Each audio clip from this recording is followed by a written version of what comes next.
Hello, hello, hello. Good morning, everyone, and welcome to Winning Women's Wednesday. I have my amazing co-host, Miss Ashley Gentry. Am I amazing today? You are amazing. Okay. Amazing. It's Wednesday. It is Wednesday. And Michelle Ozimi, who has now coordinated her necklace and her headband.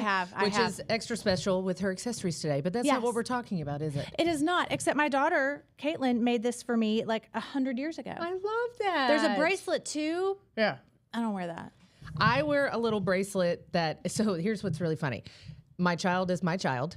And she thought she wanted to make like bracelets with these clay beads or whatever and scroll them all together and you can put little names and stuff. So she goes into her playroom. This was like a year ago. And she sits there and she's like, Dad. So she ran a sweatshop essentially and was like, this is the bracelet that I want. And you put all those beads on. So he had to sit there with a tweezer. And he did it. And it said Alex, and then it was too big for her. So then she gave it to me. And so anytime I'm doing something, like I wore it when we were in Florida. Yes. I wore it because it sits there, reminds me. But I say it's funny, and she's my kid.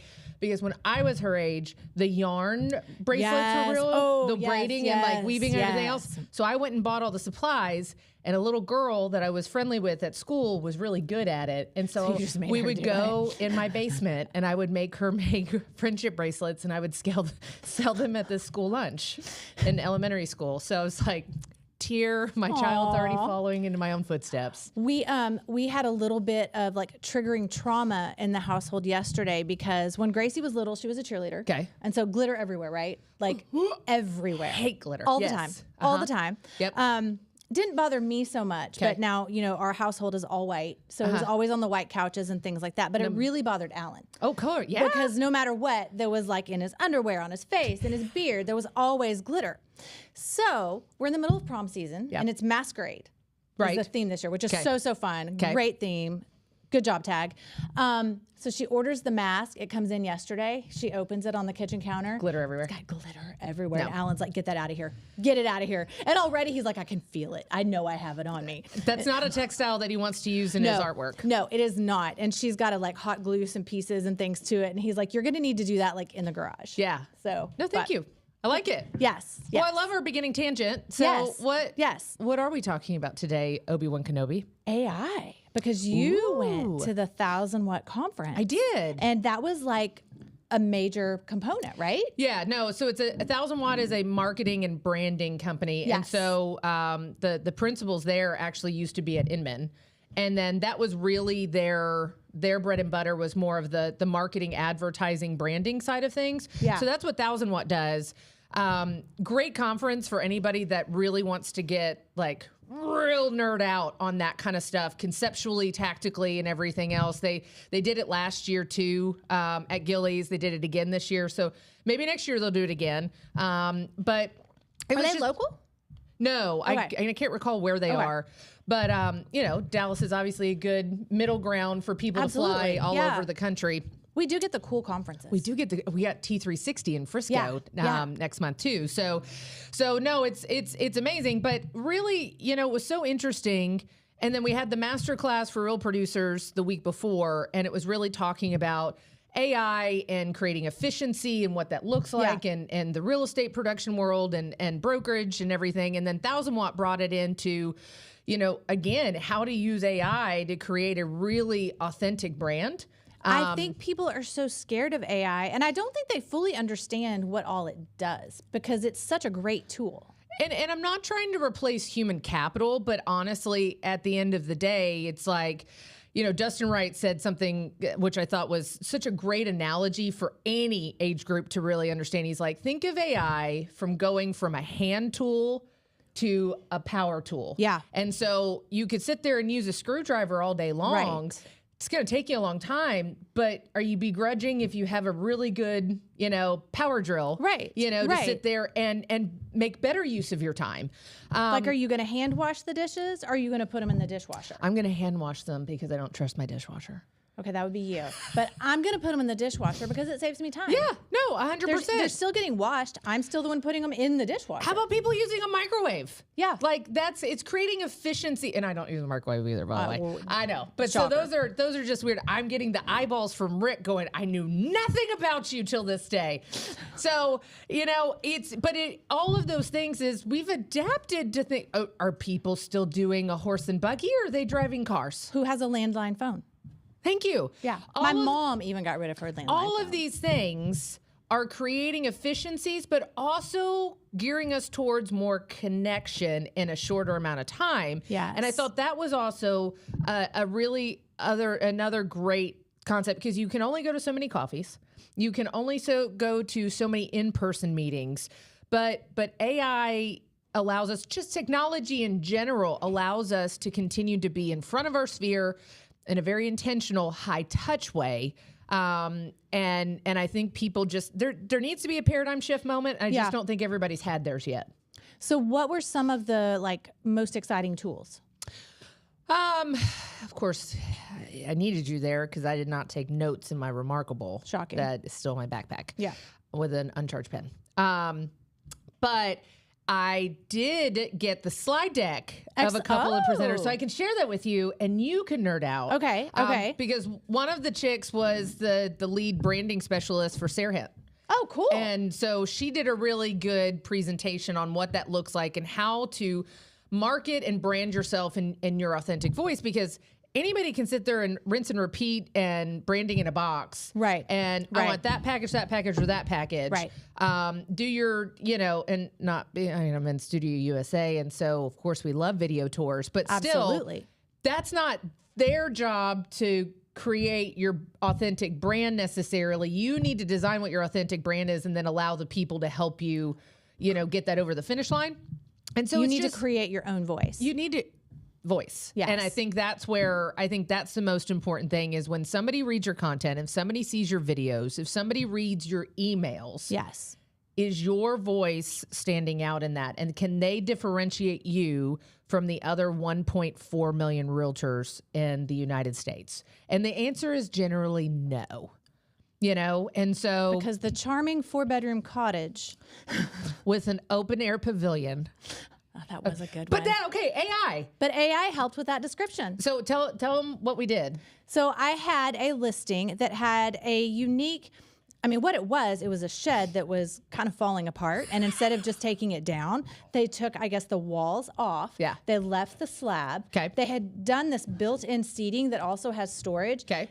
To listen to it, it sounds horrible, but it was actually really cute and charming. And they had strung lights from it. And it was actually lovely. Yeah. And wallless shed didn't really sound appealing. Wallless shed. Yeah. Shed with no walls did not really sound great in the description. So we put it into ChatGPT. Yes, we did. I personally like Claude.ai. Yeah. That's my favorite right now. Yep. And it came back with open air pavilion. It was like bingo. And it took 2 seconds. I was like, oh, that's exactly what it is. Yeah, because it's beautiful. Because you looked at me and you're like, what the heck do I call this thing? I was like, I don't know, put it in AI. Yeah. It'll probably give you a few options that you can connect with. And it was quick and easy. And it saved me time. And it gave me a great description because I would have come up with something stupid. But it definitely still needed my human touch and my tweaking. Of course, because they give you 10 different options. Yes. 9 of which are ridiculous and not actually describing, right? Yes. Yes. And so it's still, you are sitting there and saying, hey, great. And again, I want to replace the human capital piece. My daughters. For example. Yeah. Here's another example. Okay. If you look behind us, Winning Women's Wednesday's logo was created by AI. But if humans had paid attention, they would have noticed the 3 ends. The 3 ends. So see, we're not replaceable. We're not replaceable. We might need smarter humans, but we're not replaceable. No, but my thing is like, you got to think about it as, any coach or anybody else when they're just like teaching a class or doing anything else, what is the first thing they tell you to do when you're trying to like grow your business? You need to figure out how to delegate the $15, $20 an hour work, right? Absolutely. Find an assistant to do that. Well, that's really hard nowadays to find somebody that wants to work for $15 or $20 an hour. And so in turn, you sit there and say what you would have delegated to or relegated to more of an admin in that sense. Right. Now you can actually use AI and get it done quicker. You're feeding it just like you. And that's the other part too. Like, you have to feed the literal machine. It doesn't know the voice. It doesn't know what your intentions are. You know, you have to prompt it. You have to work with it. And so there's still work involved. Yeah. But like last night, I used to hate putting in listings. And I know this is like the baseline level of using it and stuff. I still hate putting in listings. I hate putting in listings. I love having them. Help. So that, but the description, which I hate, is when people still use AI and then it doesn't translate to the vibe of the house. It doesn't do anything else. It uses all these flowery words. But I use it in my listing description. I tell it the tone that I want. I tell it some really cool things that I want to make sure I highlight. I also say, I don't want it fluffy. This is to the direct consumer to get them excited about details that they might not initially see. Right. So I walk through all of that. I'm typing a ton of stuff. And then I'm also have 30 things that I want it to weave into the property description. Right. Then I go write it for me in an architectural digest type format. And then it comes back and then I tweak it a few more times and I go, this is great. And especially the character limit. Yeah. You can sit there and say and do it under 2,000 characters. Yes. There's nothing Yes. worse when you're like on a roll and then you run out of characters. In MLS, or do you, because MLS has the AI description that it'll prepare for you, but do you use that one or do you? Okay. No. Because again, if it's just a plugin, sometimes I think like great, but there's still, you have to feed it and then go back and do it. So I don't use that for like the photos or anything else, but that is a very baseline thing that people can do. But you still have to train it, you still have to talk to it, and you still have to edit and audit what it's doing. Now, the other thing for the masterclass that I thought was amazing was I was the MC and we had 3 amazing panelists and we were talking about, you know, consolidation, disruption in the marketplace, you know, AI and all of those things and generational shifts.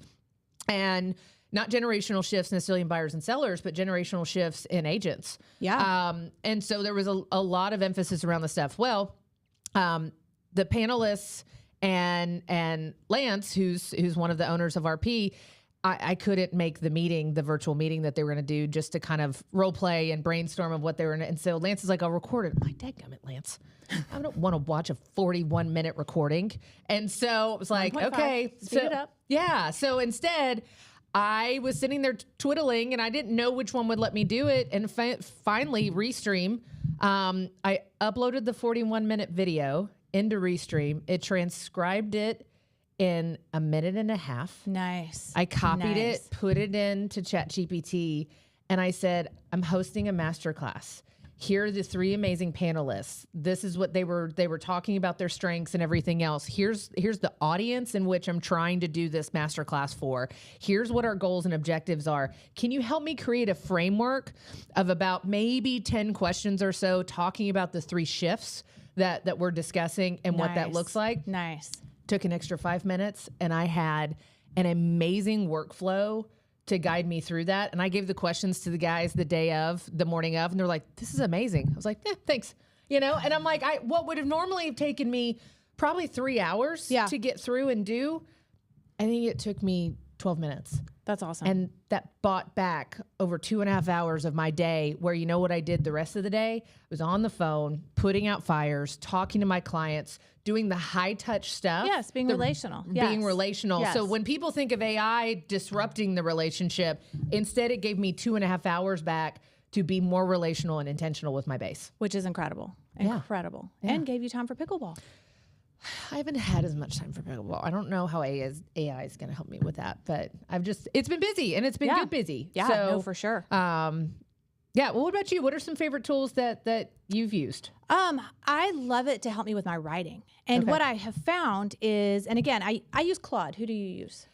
I think I told you about Claude. Yeah, you did. You did. And then I'm so bad. So I use both. It depends because both I think have different skill sets. Like ChatGPT has definitely more plugins or like different things it pulls from. Yes. But I think Claude is probably a little bit more baseline intentional, maybe with its words, it's a little different. I like it for writing. Like, I think it has a better feel for writing, and it's very quick, and it's great for planning. Okay. I've used it. I wouldn't know. Yes. No. Okay. I've used it for like planning out different things, creating different strategies within the plan. Okay. Because you can type in, okay, this is what I want to do. This is how I want to do it. Okay. Now, repeat it back to me in the way that I should structure this. Is this how you handle me? Yes. Yes. It doesn't work, but yes. Okay. Just checking. Yeah. No, I really like it for that. And I like it for my writing. And what it's learning is, and for those who are worried about it replacing you, what I'm learning is that it's making me a better writer, because often I will, for my newsletters, I will, do my stuff, and then I take it and I put it in Claude, and then I'll go back and modify it from there. But more often than not now, Claude's not really changing it. The thing I'm really seeing it change is giving it like headlines and different things like that. But as far as the actual writing, it's not changing it. And that's making me faster, because that means I'm writing it. We're going with what I've already said. Yeah. And so it's just put it in there and ship it. I love it. So it's a lot faster. So now you used it, and I'm going to be practicing this today. You used it for virtual staging. I did. And I thought that was really cool.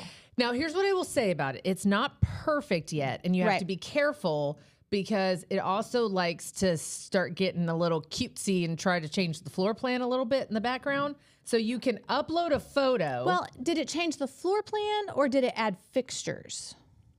Both. Both? So I had to tell it, stop being naughty and changing the stagnant photo. Are you really polite? Sometimes, and sometimes not. Like I was like, knock it off. Stop changing the floor plan. I was doing something the other day in Claude, and I can't remember what it was, and I didn't like its response. Yeah. And I was trying to politely tell Claude that I didn't like his response, and I was like, wait, this is a machine. I don't have to be polite. I don't know. We've seen some scary movies. And that's exactly what I'm thinking. Like, well, I don't want to be rude, but I didn't like the response.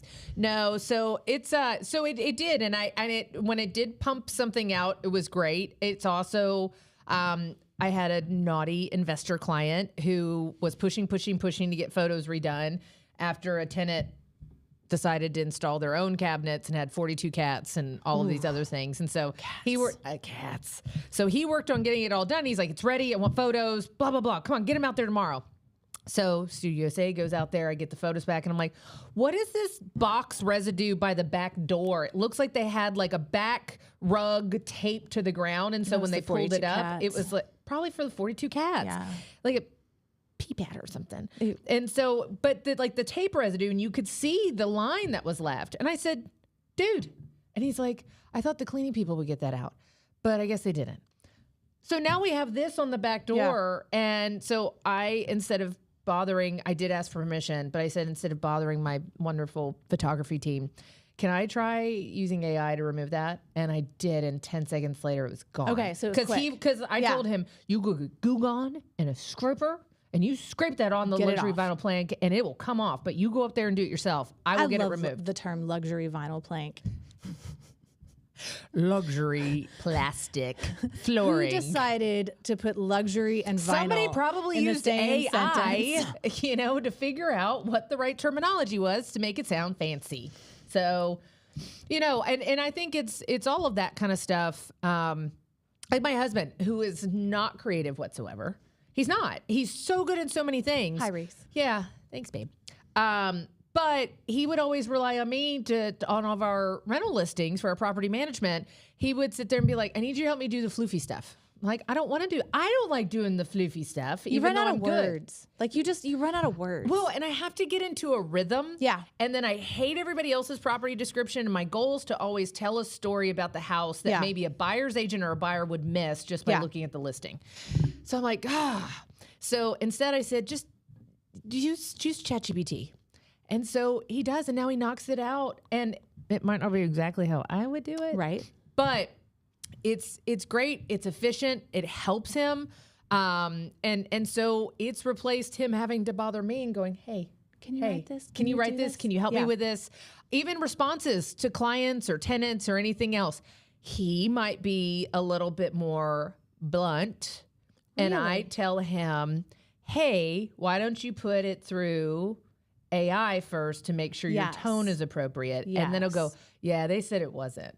And so, but it's a great response. You know, somebody's be like, I don't know what to say to this person. And that's something else too. I think words are very powerful. Absolutely. And it's hard. Especially when you do it via text. Text is awful. Yeah. Email's awful to get that through. But I recently have used it for clients who had some really good questions and comments and feedback.